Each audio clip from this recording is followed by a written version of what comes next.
하나님을 사랑하라. 요한복음 14장 6절에서 24절 말씀으로 오늘도 하나님을 경험으로 알기 원합니다.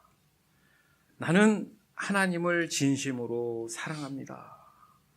나는 하나님을 진심으로 사랑하기 때문에 하나님의 말씀에 진심으로 순종합니다. 즉, 하나님을 진심으로 사랑하는 사람들이라면 하나님의 말씀에 진심으로 순종한다는 거죠. 요한복음 14장 21절 내 계명을 받아서 지키는 사람은 나를 사랑하는 사람이요 나를 사랑하는 사람은 내 아버지의 사랑을 받을 것이다.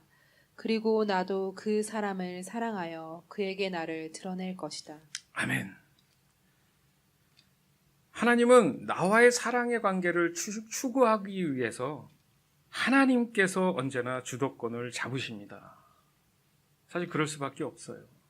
오늘은 그것에 대해서 이제 서로 설명하고 나눌 수 있는 그런 시간이 될 텐데, 사람들이 대부분 이렇게 얘기를 하면 사랑의 하나님보다는 신적인 하나님적인 그런 종교적 마음이 있기 때문에 오해를 하는 경우가 있습니다. 그게 뭐냐면 그러면 하나님이 너무 일방적으로 독재적으로 사랑을 하는 것이 아니냐, 그렇게 오해할 수 있어요. 그러나 하나님 입장에서는 그렇지 않습니다. 하나님은 오직 하나님 자신을 알기를 원하세요. 그리고 하나님을 예배하기를 원하십니다. 그거보다 더 무엇보다 하나님이 원하시는 것은 하나님을 사랑하기를 원하시는 거예요. 사람은 누구나 불완전한 존재다, 다 알지 않습니까? 따라서 늘 죄에 노출된 삶을 살아가고 있어요. 그러나 완전하신 하나님이 그런 사람들을 사랑하기 때문에 지켜주고 보호해줘야 한다면 당연히 하나님이 주도권을 잡고 계셔야지 안전하지 않겠습니까? 그 사람이 어떤 상황 속에 있어도 늘 그 죄 가운데에 안전한 삶을 누리며 살아갈 수 있다라는 거죠.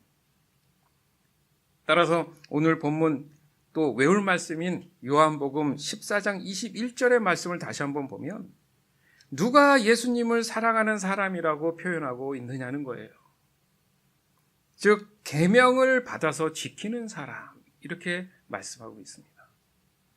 그럼 예수님을 사랑하는 사람에게 아버지 하나님은 무엇을 하십니까? 했을 때 하나님의 사랑을 받게 된다.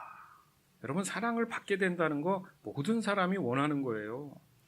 사랑받지 못해서 자꾸 삐뚤게 나가는 겁니다. 그래서 사랑받는 것, 나만큼은 사랑받는다라는 그 어떤 마음에 느낌이 온다든가 감정이 오면요, 그것같이 행복할 수가 없어요. 그러면 그 사랑으로 인해서 예수님은 무엇을 약속하시는가? 예수님 또한 그 사람을 사랑한다. 그리고 만나주신다. 즉, 임재해 주신다는 거예요. 아, 그렇구나.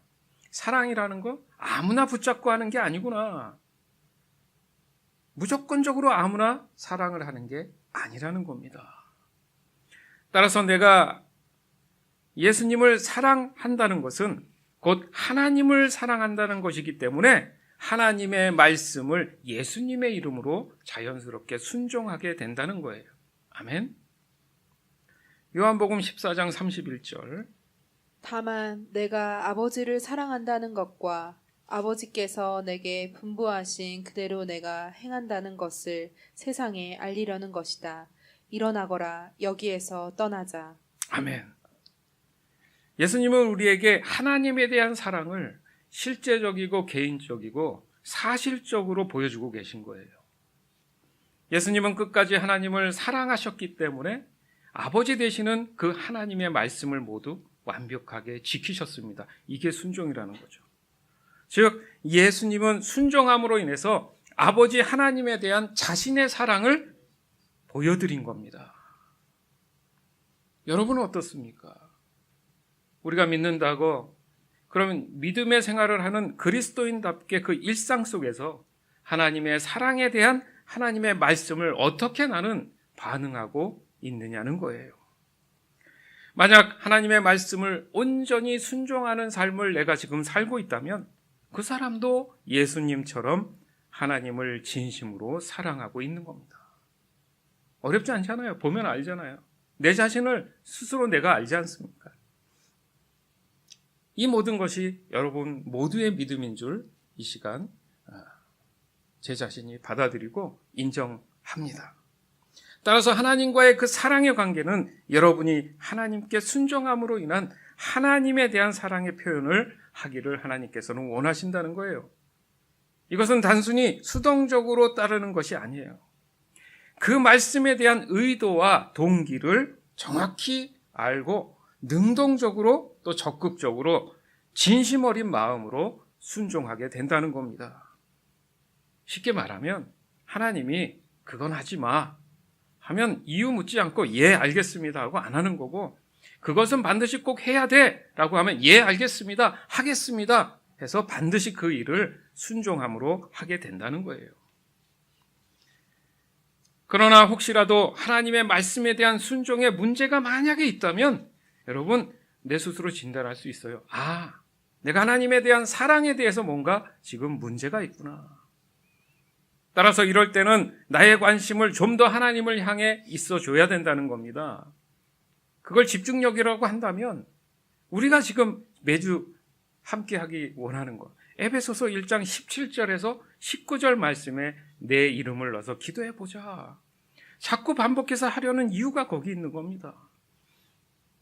더욱 하나님을 알 수 있는 그 지혜와 계시의 영을 받아서 하나님의 사랑에 대한 관심이 더 깊어지기 원하기 때문에 그래요. 그럼 오늘 우리가 가지고 나누는 이 사랑의 관계에 대한 그 이야기들 중에 사랑이 과연 그러면 무엇인가? 이 사랑에 대한 것을 알아야 될 거 아닙니까? 그 사랑의 정의, 곧 출발이 바로 하나님이라고 지금 말씀하고 있어요. 여러분이 지금 어디에서 왔습니까? 생각해 보세요. 내가 과연 어디에서 왔을까? 그 근원지가 어딜까? 바로 하나님이십니다. 따라서 우리가 사랑을 말하려면 하나님을 알아야 된다는 얘기예요. 즉 하나님의 본질은 사랑이시라는 겁니다. 그 사랑의 원천이며 근원 되시기 때문에 하나님은 그 사랑의 본질에서 당연히 벗어나시지 않는다는 거예요. 요한일서 4장 16절에도 보면 그렇게 정의하고 있어요. 하나님은 사랑이시다. 따라서 가장 완전한 사랑은 하나님이신 겁니다. 그 사랑은 곧 하나님이 돼야 된다는 얘기죠. 우리의 사랑은 때론 갈대와도 같아요. 이 불완전한 사랑은 사실 사랑이라고 정의하기가 어렵습니다. 사랑이라는 말은 완전한 단어예요. 그 어떤 것도 대신할 수 없는 그런 단어란 얘기죠. 그래서 사람들은 늘 이 사랑에 목말라 하지 않습니까? 생각해 보세요, 여러분. 충분히 채워져 있고 그 양이 영원하다면 목마르다라는 표현을 할 이유가 없는 거예요. 그러나 사랑의 본질이신 하나님은 완전한 사랑으로 우리를 지금 부르시고 계세요. 또 완전한 사랑의 관계로 초청하고 계신 겁니다. 완전한 사랑 가운데 영원히 함께 동행하시기를 원하신다는 거예요. 따라서 이 완전한 사랑 안에 들어갈 수 있는 것은 바로 어떤 어려움 속에서도 그 완전한 사랑이 하나님의 사랑이 나를 지켜주신다는 겁니다. 아멘. 히브리서 12장 5절에서 11절. 또 여러분은 하나님께서 여러분을 향하여 자녀에게 말하듯이 하신 이 권면을 잊었습니다. 내 아들아, 주님의 징계를 가볍게 여기지 말고 그에게 꾸지람을 들을 때 낙심하지 말아라. 주님께서는 사랑하시는 사람을 징계하시고 받아들이시는 아들마다 채찍질하신다. 징계를 받을 때 참아내십시오. 하나님께서는 자녀에게 대하시듯이 여러분에게 대하십니다. 아버지가 징계하지 않는 자녀가 어디에 있겠습니까? 모든 자녀가 받은 징계를 여러분이 받지 않는다고 하면 여러분은 사생아이지 참 자녀가 아닙니다. 우리가 육신의 아버지도 훈육자로 모시고 공경하거든 하물며 영들의 아버지께 복종하고 살아야 한다는 것은 더욱더 당연한 일이 아니겠습니까? 육신의 아버지는 잠시 동안 자기들의 생각대로 우리를 징계하였지만 하나님께서는 우리를 자기의 거룩하심에 참여하게 하시려고 우리에게 유익이 되도록 징계하십니다. 무릇 징계는 어떤 것이든지 그 당시에는 즐거움이 아니라 괴로움으로 여겨지지만 나중에는 이것으로 훈련받은 사람들에게 정의의 평화로운 열매를 맺게 합니다. 아멘. 그러니까 사람들이 경험하고 있는 이 불완전한 사랑으로 하나님의 이 완전한 사랑을 해석하는 것은 하나님에 대한 잘못된 마음을 가질 수 있다는 거예요. 그러니까 나의 신앙생활이나 삶의 어떤 일상에서 이 적용이 불완전한 거예요. 들쑥날쑥할 수 있다는 겁니다. 따라서 하나님의 사랑의 본질에 대한 나의 이 믿음을 갖는 것, 곧 우리가 지금 하나님을 알고자 하는 이런 믿음을 갖는 것, 이것이 바로 하나님의 사랑을 온전히 깨닫는 결정적인 열쇠가 된다라고 말씀하시는 거예요.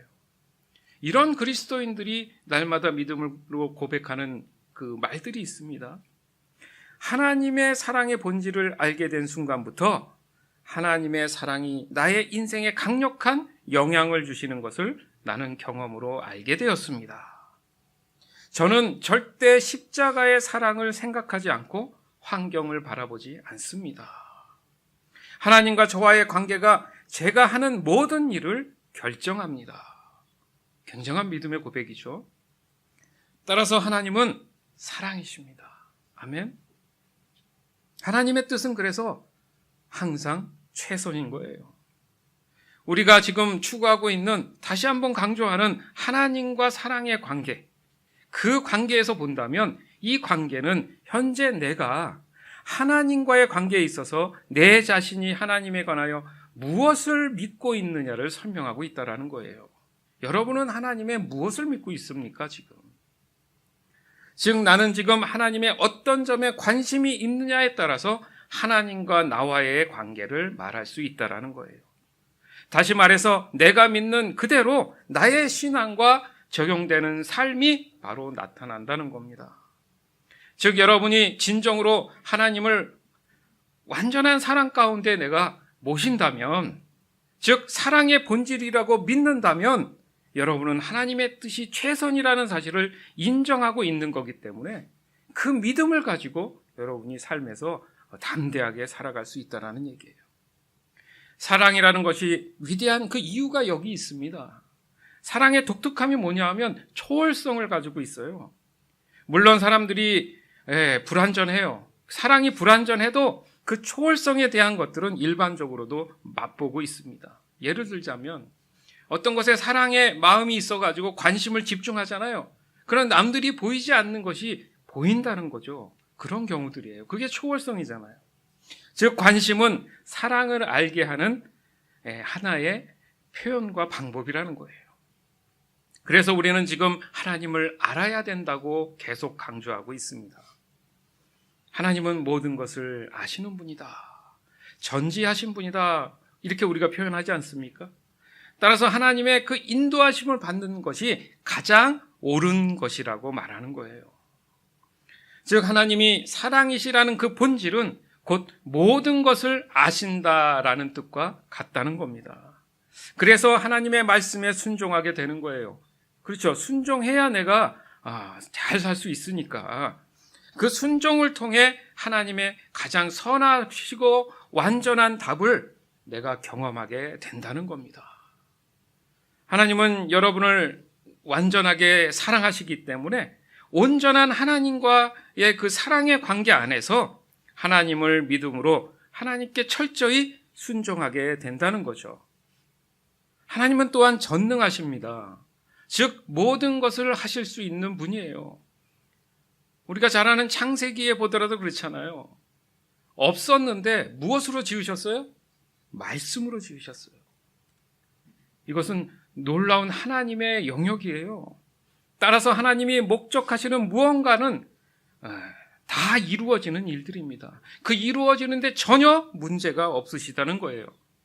우리에게 적용한다면 여기서 중요한 게 바로 그겁니다. 하나님은 여러분으로 하여금 하나님의 뜻을 행하실 수 있다라는 말씀이에요. 중요한 게 뭡니까? 내가 그것을 인정하고 받아들이고 믿느냐의 문제라는 거죠.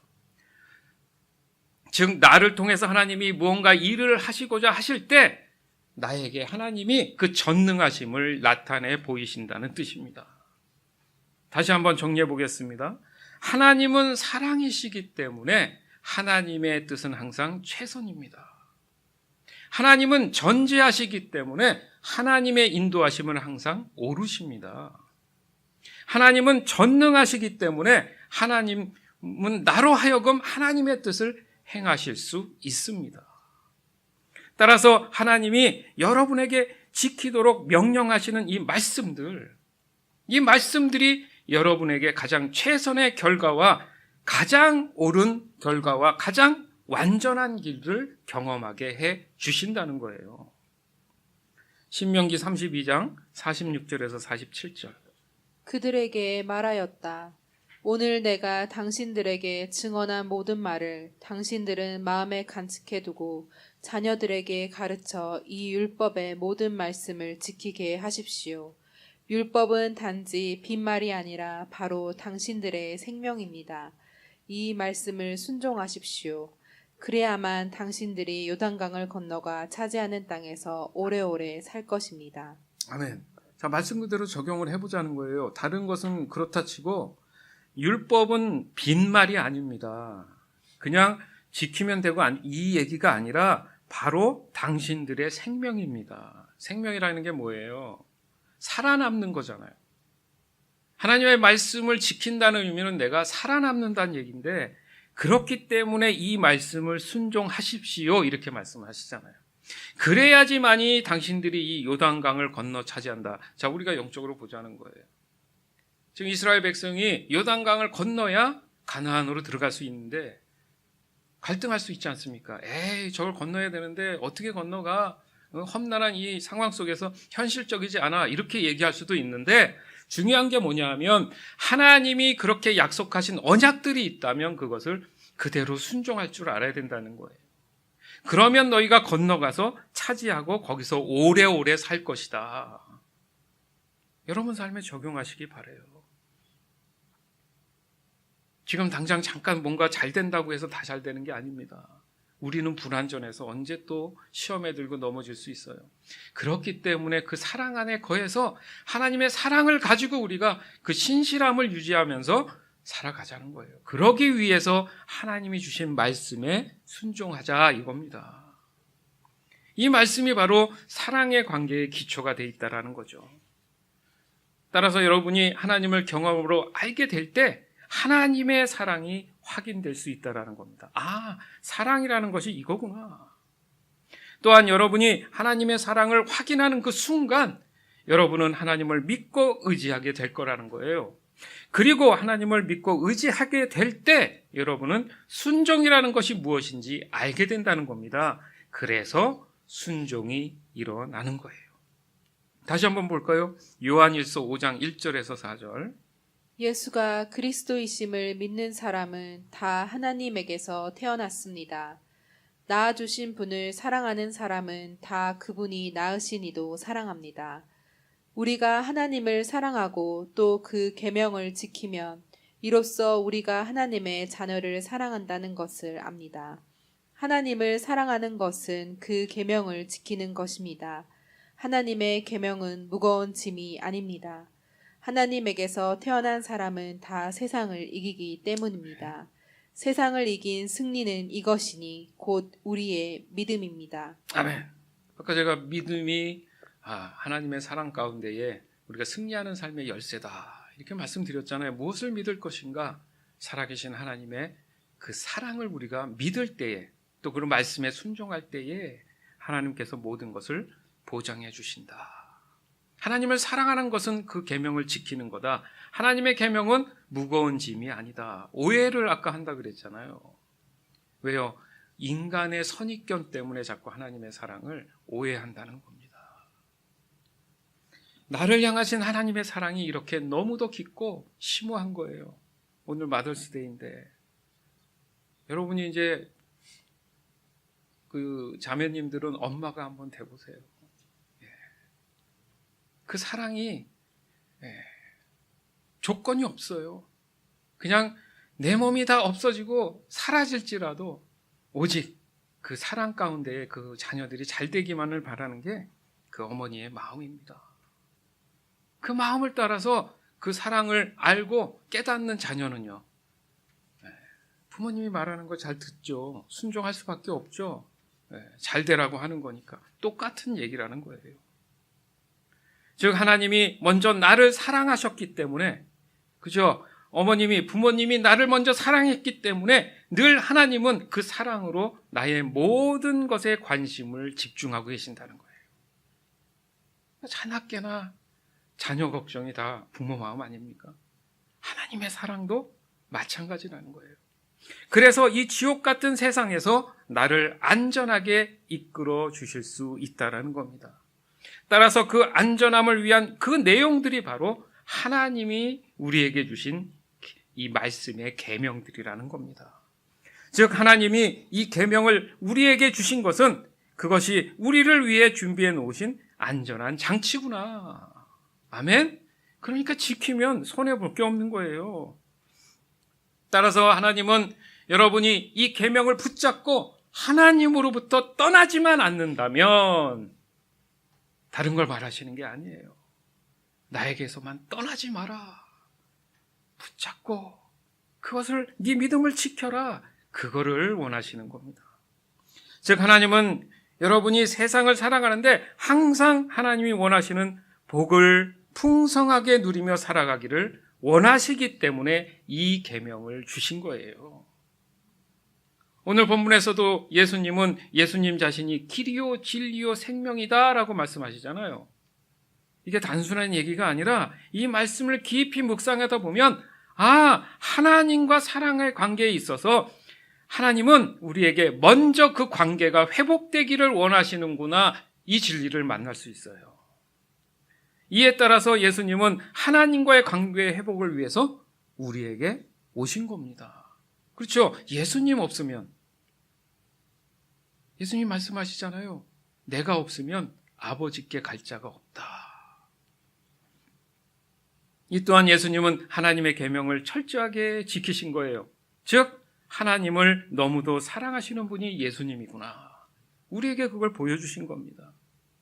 그래서 우리가 자주 쓰는 말, 안다, 알게 되었다, 함께 거한다. 이 말의 의미가 된다는 겁니다. 사랑이라는 게 그거잖아요. 그냥 막연하게 사랑할 수는 없습니다. 이 모든 것은 사랑에 대한 정의를 설명하고 계신다는 거예요. 사랑의 관점에서 이 말씀들을 보면 그 사랑이 깨달아질 줄 믿습니다. 요한복음 14장 6절에서 11절. 예수께서 이르시되 내가 곧 길이요 진리요 생명이니 나로 말미암지 않고는 아버지께로 올 자가 없느니라. 너희가 나를 알았더라면 내 아버지도 알았으리로다. 이제부터는 너희가 그를 알았고 또 보았느니라. 빌립이 이르되 주여 아버지를 우리에게 보여주옵소서. 그리하면 족하겠나이다. 예수께서 이르시되 빌립아 내가 이렇게 오래 너희와 함께 있으되 내가 나를 알지 못하느냐. 나를 본 자는 아버지를 보았거늘 어찌하여 아버지를 보이라 하느냐. 내가 아버지 안에 거하고 아버지는 내 안에 계신 것을 내가 믿지 아니하느냐. 내가 너희에게 이르는 말은 스스로 하는 것이 아니라 아버지께서 내 안에 계셔서 그의 일을 하시는 것이라. 내가 아버지 안에 거하고 아버지께서 내 안에 계심을 믿으라.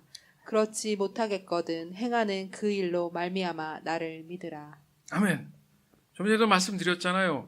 안다, 안에 있다, 함께한다, 믿어라. 이 말씀이 계속 반복되고 있잖아요. 뭐라고요? 이게 사랑의 정의, 사랑에 전제된 결과라는 겁니다. 사랑하는 사람은 영원히 마음속에 존재하는 사람이잖아요. 이것은 인위적일 수 없습니다. 내가 하고 싶어서 되고 하기 싫어서 안 되는 게 아니더라는 거예요. 어떠한 조건도 없이 마음에 들어와서 어느 순간 자리 잡게 된다는 거죠. 따라서 우리는 하나님을 알아야 합니다. 또 하나님을 사랑해야 합니다. 그리고 하나님을 믿어야 합니다. 하나님을 의지해야 합니다. 그리고 하나님의 말씀에 순종할 줄 알아야 합니다. 즉 여러분을 향한 하나님의 이 계명은 여러분의 최선의 인생으로 인도하시기 위한 태초부터 계획하신 하나님의 뜻인 줄 믿습니다. 예수님도 이 점을 지속적으로 반복하고 계시잖아요. 그만큼 하나님과의 관계 회복에 있어서 중요한 연결점이 되더라는 거예요. 오늘 본문은요, 이 관점에서 묵상할 줄 알아야 돼요. 그러면요, 놀랍게 살아계신 하나님을 경험할 수 있어요. 이것은 100% 믿을 만한 말씀입니다. 도전이에요. 또 그리스도인이라고 한다면 분명히 이런 순종이 일어나야 될 줄 믿습니다. 요한복음 14장 12절에서 17절. 내가 진실로 진실로 너희에게 이르노니 나를 믿는 자는 내가 하는 일을 그도 할 것이요 또한 그보다 큰 일도 하리니 이는 내가 아버지께로 감이라. 너희가 내 이름으로 무엇을 구하든지 내가 행하리니 이는 아버지로 하여금 아들로 말미암아 영광을 받으시게 하려 함이라. 내 이름으로 무엇이든지 내게 구하면 내가 행하리라. 너희가 나를 사랑하면 나의 계명을 지키리라. 내가 아버지께 구하겠으니 그가 또 다른 보혜사를 너희에게 주사 영원토록 너희와 함께 있게 하리니 그는 진리의 영이라. 세상은 능히 그를 받지 못하나니 이는 그를 보지도 못하고 알지도 못함이라. 그러나 너희는 그를 아나니 그는 너희와 함께 거하시며 또 너희 속에 계시겠습니다. 아멘. 아까 사랑은 그죠? 무조건 아무나 되는 그런 관계가 아니다라는 의미가 여기 있잖아요. 진리의 영이신 성령님께서 우리에게 오셨지만 세상은 그 성령을 볼 수 없다. 그러나 하나님을 사랑하는 자에게는 항상 함께 있다. 이 말씀이 중요한 겁니다. 사랑은요, 여러분, 영원한 거예요. 결코 일시적이지 않아요. 변함이 없는 겁니다. 오늘 본문에 보니까 제자들은 예수님이 이런 묘한 얘기를 하니까 그러면 이제 예수님이 떠나는 건가? 그래서 마음속이 어떻겠어요? 불안했겠죠. 초조했겠죠. 그것을 감출 수가 없었습니다. 그러나 예수님은 그 사실을 알고 설명하시는 거예요. 제자들 마음 안에선 나는 떠나지 않는다. 그 말씀이죠. 당장 눈앞에 보이지는 않지만 마음만큼은 너희를 떠나지 않을 거야. 그래? 못 믿겠어? 알았어. 보혜사 성령 하나님을 너희들 마음 안에 보내줄게. 그 얘기가 뭐냐면 결국 예수님이 제자들 마음 안에서 영원히 떠나지 않는다. 같은 말씀이라는 거예요. 우리의 믿음의 갈등 안에도 이 제자들의 육신의 안목이 있을 수 있어요. 그러나 예수님은 제자들에게 했던 말씀처럼 우리에게도 영적인 눈을, 그 믿음의 눈을 뜨기를 원하시는 거예요. 이것이 살아계신 하나님을 경험으로 알 수 있는 지혜라고 볼 수 있는 겁니다. 그래서 바로 지혜의 영, 성령을 우리에게 보내주셨다라고 말씀하시는 거예요. 혹 우리가 살다 보면 나 혼자 이렇게 버려진 거 아니야? 왜 나만 이래? 힘들어, 외로워. 이래가지고 어떤 희망이나 소망이 있겠어? 막연한 암담한 나의 미래. 그렇게 보이는 현실이 보일 수 있어요. 그러나 적어도 오늘 본문에 예수님이 말씀하신 것을 내 마음 안에 두고 붙잡고 끊임없이 내 믿음을 하나님께 보여줄 수만 있다면 이 말씀이 바로 나를 최선의 인생으로 이끌어 주신다는 그 말씀이에요. 요한복음 14장 18절에서 24절.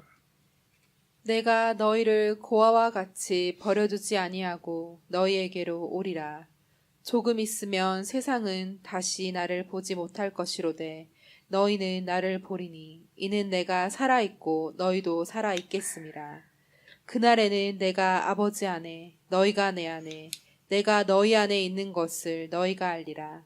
나의 계명을 지키는 자라야 나를 사랑하는 자니 나를 사랑하는 자는 내 아버지께 사랑을 받을 것이요 나도 그를 사랑하여 그에게 나를 나타내리라. 가롯이 아닌 유다가 이르되 주여 어찌하여 자기를 우리에게는 나타내시고 세상에는 아니하려 하시나이까. 예수께서 대답하여 이르시되 사람이 나를 사랑하면 내 말을 지키리니 내 아버지께서 그를 사랑하실 것이요 우리가 그에게 가서 거처를 그와 함께 하리라. 나를 사랑하지 아니하는 자는 내 말을 지키지 아니하나니 너희가 듣는 말은 내 말이 아니요 나를 보내신 아버지의 말씀이니라. 아멘. 아멘. 예. 보면 예수님이 말씀하시잖아요. 내가 살아있고 너희도 살아있다. 하나님은 살아계십니다. 믿으시기 바라요. 그렇기 때문에 우리를 고아와 같이 두지 않으신다. 다 알고 계신다는 거예요. 아까 전지에 대한 말씀을 드렸잖아요. 우리의 모든 것을 아시는 하나님은 내가 무엇을 걱정해야 되는지도 아시고 어떤 길로 가야 되는지도 분명히 알고 계신다는 거예요. 중요한 게 뭡니까? 아버지 안에 있느냐 없느냐 그 문제라는 거죠. 지금 여러분은 하나님의 그 계명들을 잘 지키고 있다고 스스로 생각하십니까? 즉 하나님의 말씀에 내가 전적으로 잘 순종하고 있습니까? 오늘 본문 24절에 보니까 나를 사랑하지 아니하는 자는 내 말을 지키지 아니하나니 너희가 듣는 말은 내 말이 아니요 나를 보내신 아버지의 말씀이다. 예수님이 얘기하는 거예요. 아버지께서 지금 이렇게 얘기하시는데 나를 사랑하지 않는 것은 내 계명을 지키지 않는 거다. 이렇게 말씀하신다는 거예요. 그러나 23절의 말씀을 보면 그래요. 사람이 나를 사랑하면 내 말을 지킨다. 내 아버지께서 또한 그를 사랑하실 것이다. 결국 21절로 정리할 수 있다라는 거죠. 나의 계명을 지키는 자라야 나를 사랑하는 자니 나를 사랑하는 자는 내 아버지께 사랑을 받을 것이요 예수님인 나도 그를 사랑하여 그에게 나를 나타내실 것이다. 안 되는 게 아니고요. 우리가 하나님을 사랑하는 걸 잘 몰라서 그랬던 거죠. 오늘 이 시간 통해서 하나님에 대한 사랑을 반드시 깨닫고 성령이 주시는 지혜를 얻어가시길 바라요. 계명들은 이미 여러분들이 성경을 통해 경험하고 있는 것들입니다. 따로 있는 게 아니에요. 이 또한 내가 하나님의 사랑의 관계 안에 있다면 보혜사 성령님께서 하나님의 계명들에 대한 인식을 주시는 거예요. 이게 바로 거룩한 부담이에요. 거룩한 부담. 이러면 안 되는데. 오늘 말씀 묵상해야지. 훈련해야지. 순종하는 거. 하나님 말씀의 권위 위에 사람이 있을 수 없잖아요. 그러니까 그 권위에 순종할 때 하나님이 함께 하신다잖아요. 내 인생을 보장해주고 지켜주신다잖아요. 그러면 내가 할 수 있는 게 뭘까? 그 말씀을 지키는 거, 순종하는 거. 그 인식으로 인해서 나의 모든 일상은 말씀에 적용된 삶을 살아가게 되는 겁니다. 사랑하는 여러분, 하나님은 사랑이십니다. 아멘. 하나님이 사랑이시기 때문에 여러분을 향한 하나님의 뜻은 항상 최선입니다. 하나님은 언제나 그 사랑이 너무나 진지하시기 때문에 하나님이 주도하실 수밖에 없는 거예요. 그렇기 때문에 모든 것을 아시는 하나님은 모든 것이 다 옳으신 겁니다. 또한 하나님이 주시는 계명은 여러분이 항상 풍성한 복을 누리며 살아가시도록 주신 말씀이에요. 따라서 여러분이 진정으로 하나님을 사랑한다면 여러분은 하나님께 온전히 순종할 줄 알아야 됩니다. 즉 순종은 하나님을 향한 나의 사랑에 대한 확증이 된다는 거예요. 그러나 만약 나의 순종에 모든 어떤 문제가 조금이라도 있다면 그 사랑에 대한 문제가 지금 나한테 있다라는 얘기로 볼 수 있다라는 거예요. 다시 한번 강조합니다. 하나님은 사랑이십니다. 그래서 하나님의 뜻은 언제나 최선이십니다. 또 하나님은 전지하시잖아요. 그래서 하나님의 그 인도하심은 언제나 옳다는 거예요.